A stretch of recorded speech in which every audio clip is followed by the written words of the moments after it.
What if I told you that the most valuable thing you have isn't money but time? And what if you could invest it rather than just save it? You've been told your whole life to save money, but there's one piece of advice you've been missing.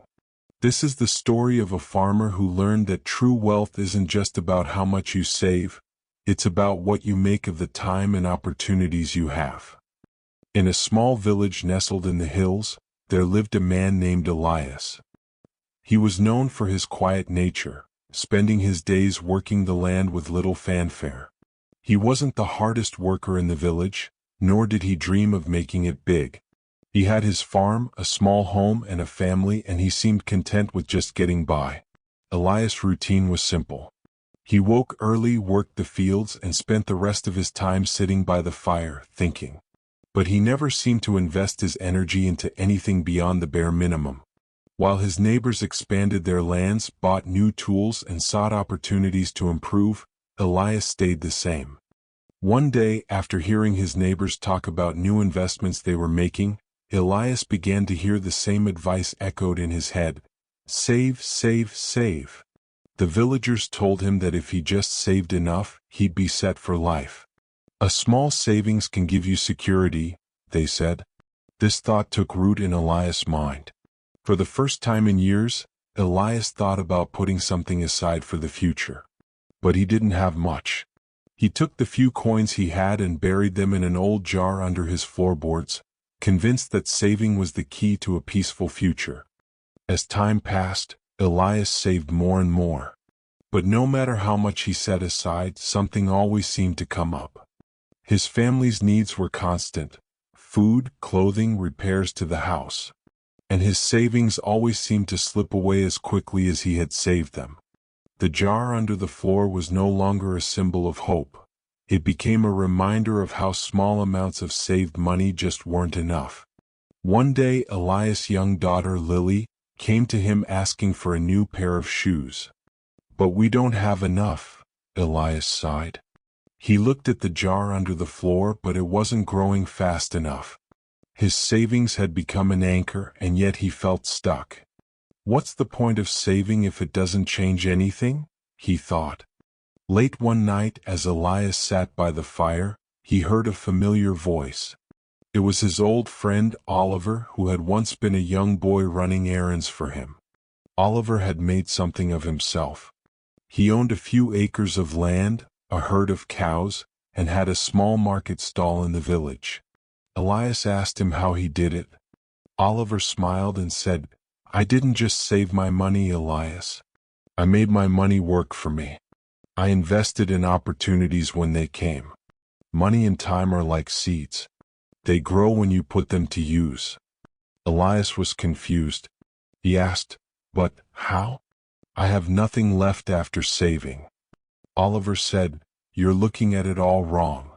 The real wealth isn't in how much you save, it's in what you do with what you have." The next morning, Elias woke up with a new sense of urgency.